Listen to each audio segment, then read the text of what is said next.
ഹരിനന്ദനം ഒരു പ്രണയകഥ ഭാഗം 19. രചന സ്വപ്നങ്ങളുടെ രാജകുമാരി. മുത്തശ്ശി പഴയ കാര്യങ്ങൾ ഓർത്തെടുത്തു. ഹരിയും നന്ദുവും അവരെ കൗതുകത്തോടെ കേട്ടിരുന്നു. മുത്തച്ഛൻ മരിക്കുന്നതിനും 2 ദിവസം മുന്നേ എല്ലാവരോടും ഭയങ്കര ദേഷ്യമായിരുന്നു. നീയും നിൻ്റെ അച്ഛനും നിൻ്റെ അച്ഛൻ്റെ കൂട്ടുകാരുടെ കൂടെ ശബരിമലയ്ക്ക് പോയ സമയമായിരുന്നു. മാധവിയുടെ കെട്ടിയവനും നിൻ്റെ മുത്തച്ഛനും കൂടെ മുറ്റത്ത് നിന്ന് തേങ്ങ പൊതിക്കുകയായിരുന്നു. കല എന്തോ കാരണം പറഞ്ഞ് നന്ദുവിനെ തല്ലി. ഞാൻ ആ കൈവരിയിൽ തൂണിൽ ചാരിയിരിക്കുകയായിരുന്നു. കല നന്ദുവിനെ തല്ലുന്നത് പതിവായതിനാൽ ഞാനത് ശ്രദ്ധിച്ചില്ല. മുത്തച്ഛനും ആദ്യം അത് കാര്യമാക്കിയില്ല. പക്ഷേ സുധാകരൻ അവർക്കിടയിലേക്ക് കയറി അടുക്കളയിലിരുന്ന് തുടുപ്പെടുത്ത് നന്ദുവിനെ തല്ലാൻ തുടങ്ങി. പെട്ടെന്നൊരു കൊടുങ്കാറ്റ് പോലെ അദ്ദേഹം അകത്തേക്ക് കയറി. മേലാൽ കുട്ടിയുടെ ദേഹത്തെ കൈവയ്ക്കരുതെന്ന് പറഞ്ഞ് ഒച്ചയിട്ടു. ഞാനില്ലേ നീയും ഇതിനെ കൊല്ലാൻ കൂട്ടുനിൽക്കുവലോടി എന്ന് എന്നോട് മലറി. പിന്നെ ഇവളെ വിളിച്ച് നിൻ്റെ അമ്മയുടെ അടുത്താക്കി. തിരികെ വന്ന അദ്ദേഹം മാധവിയുടെ കെട്ടിയോനെയും കൂട്ടി പറമ്പിലേക്ക് പോയി. തിരികെ കാണാതായപ്പോൾ ഞാനൊരു പാത്രത്തിൽ കുറച്ച് വെള്ളവും എടുത്ത് പുറകെ പോയി. പക്ഷെ അവിടെ ഞാൻ കണ്ടത് മാധവിയുടെ കെട്ടിയോനോട് ദേഷ്യപ്പെടുന്ന നിൻ്റെ മുത്തച്ഛനെയാണ്. നീ ഇതിനോട് നേരത്തെ പറയാത്തതെന്താ? അതങ്ങുന്നേ എന്നെ കണ്ടതും അവർ സംഭാഷണം നിർത്തി. അദ്ദേഹം അവനെ പറഞ്ഞു വിട്ട് എൻ്റെ കൂടെ വീട്ടിലേക്ക് വന്നു. പെട്ടെന്ന് തന്നെ വസ്ത്രം മാറി എവിടേക്കോ പോയി. അന്ന് തിരികെ വന്നപ്പോൾ ഒരുപാട് രാത്രിയായി. നേരെ രാധയുടെ അടുത്താണ് അദ്ദേഹം വന്നത്. ഓർമ്മയുണ്ടോ നിനക്ക് രാധയെ? ഓർമ്മയുണ്ടമ്മേ. അന്നത് വസ്തുവിൻ്റെ വിൽപ്പത്രമാണെന്ന് ഞാൻ അറിഞ്ഞിരുന്നില്ല.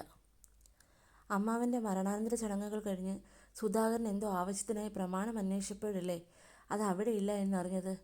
അപ്പോഴൊരു സംശയം കൊണ്ടല്ലേ ഞാൻ ആ ബാഗ് തുറന്ന് നോക്കിയതും വിൽപ്പത്രം ഹരിയുടെ അച്ഛനെ ഏൽപ്പിച്ചതും. രാധ ഓർത്തെടുത്തു. അന്ന് രാത്രി അദ്ദേഹം ഉറങ്ങിയിരുന്നില്ല.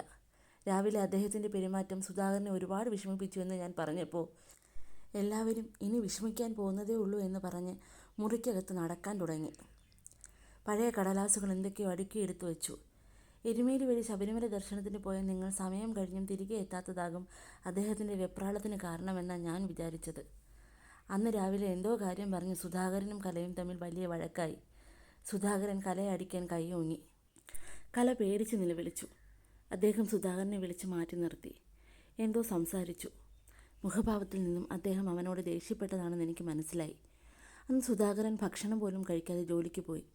മകളുടെ ഭർത്താവിനോട് അപമര്യാദയായി പെരുമാറിയെന്ന് പറഞ്ഞ് ഞാൻ അദ്ദേഹത്തോട് വഴക്കുണ്ടാക്കി. പിന്നാലെ അദ്ദേഹവും ഒന്നും കഴിക്കാതെ പുറത്തേക്ക് പോയി. പിന്നെ അറിയുന്നത് അദ്ദേഹത്തിന് അപകടം പറ്റിയെന്നാണ്. നമ്മുടെ പോലീസ് സ്റ്റേഷന് തൊട്ടു മുൻപിലുള്ള വളവിൽ വെച്ച് ഏതോ ഒരു കാർ ഇടിച്ചു തെറിപ്പിച്ചതാണ്. അന്ന് ഈ സുധാകരൻ്റെ അളിയനാ മുത്തച്ഛനെ ആശുപത്രിയിൽ എത്തിച്ചേ. വണ്ടി തിരിച്ചറിയാൻ പറ്റാത്തതുകൊണ്ട് അന്ന് സുധാകരൻ തന്നെയാണ് പാർട്ടിക്കാരനായ അഡ്വക്കേറ്റിനെ കൊണ്ട് കേസ് കൊടുപ്പിച്ചത്. എന്നിട്ട് ഇൻഷുറൻസ് ഉള്ള ഏതോ ഒരു വണ്ടിയാണ് തട്ടിയതെന്ന് പറഞ്ഞ് കേസ് വാദിച്ചു.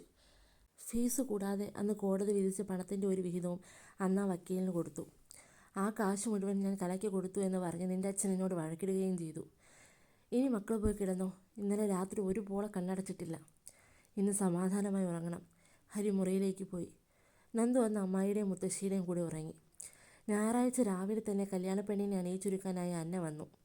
വലിയ മേക്കപ്പൊന്നുമില്ല. പുടവയും കവണിയുമായിരുന്നു വേഷം. അതിനിണങ്ങുന്ന വീതി കൂടിയ ഒരു നെക്ലേസും ഒരു വലിയ മാലയും കഴുത്തിലണിഞ്ഞു. മുത്തശ്ശിയുടെ നിർബന്ധപ്രകാരം 2 കൈയിലും നിറച്ച് വളയിട്ടു. നീളൻ മുടി വിടർത്തിയിട്ട് മുല്ലപ്പൂ വെച്ചു. വെള്ളക്കല്ല് പതിച്ച് ചുമന്ന വട്ടപ്പൊട്ടു വെച്ചു.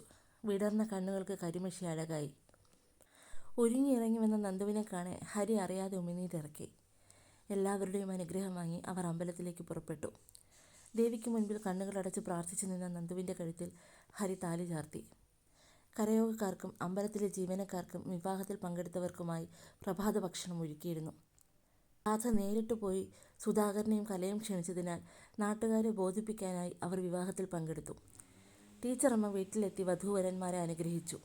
സന്തോഷത്തോടെയല്ലെങ്കിലും ഹീരയും എല്ലാ ചടങ്ങുകൾക്കും പങ്കെടുത്തു. ക്ഷണിക്കപ്പെട്ടവരെല്ലാം ഉച്ച കഴിഞ്ഞ് തിരികെ പോയി. അന്ന് വൈകുന്നേരം ഹരിയുടെ കൊളീഗ്സിനായി ഒരു പ്രൈവറ്റ് പാർട്ടി ഹരി അറേഞ്ച് ചെയ്തിരുന്നു. ഹരിയുടെ ടീമിലുള്ള 25 പേരും അവരുടെ ഫാമിലിയും മാത്രം. പാർട്ടിയും വളരെ സിമ്പിളായി നടത്തി. ഒരു ചെറിയ ഫോട്ടോഷൂട്ടും ഉണ്ടായിരുന്നു.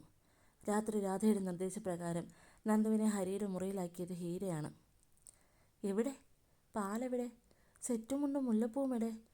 വളരെ കാഷ്വലായി മുറിയിലേക്ക് കടന്നു വന്ന നന്ദുവിനോട് ഹരി പരിഭവത്തോട് ചോദിച്ചു. സെറ്റും മുണ്ടുമെടുത്ത് മുല്ലപ്പൂവും ചൂടി പാൽ ഗ്ലാസും കയ്യിലെടുത്ത് കാൽപാദം കൊണ്ട് തറയിൽ കളം വരച്ച് മിഴികൾ താഴ്ത്തി നിർത്താൻ ഞാൻ ശോഭനയും ഹരിയേട്ടൻ മോഹൻലാലുമല്ലല്ലോ. എനിക്കുറങ്ങണം. നേരം വെളുത്തപ്പോൾ തൊട്ട് നിൽക്കുന്നതാ, കാല് കഴിച്ചിട്ട് വയ്യ. ഉറങ്ങാനോ? നന്ദു, ഇന്ന് നമ്മുടെ ആദ്യ രാത്രിയല്ലേ? ഹരി മയത്തിൽ പറഞ്ഞു. ആദ്യ രാത്രിയല്ലേ ഹരിയേട്ടാ, അവസാനത്തെ രാത്രിയൊന്നും അല്ലല്ലോ. വന്ന് കിടന്ന് ഉറങ്ങാൻ നോക്ക്. നന്ദു ചുവരിനോട് ചേർന്ന് കിടന്നു. പുതപ്പെടുത്ത് തലവഴി മൂടി. ദുഷ്ട, അൺറൊമാൻറ്റിക് മൂരാച്ചി. ഇങ്ങനെയാണേ താമസിയാതെ ഞാനൊരു ബാലൻകെ നായരോ ഉമ്മറോ ഒക്കെ ആകും. കേട്ടോടി പൊണ്ടാട്ടി എന്നവളുടെ കാതിൽ പറഞ്ഞുകൊണ്ട് ഹരിയും കട്ടിലിൻ്റെ മറുവശത്ത് കിടന്ന് നിദ്രാദേവിയുടെ അനുഗ്രഹത്തിനായി കാത്തു. തുടരും.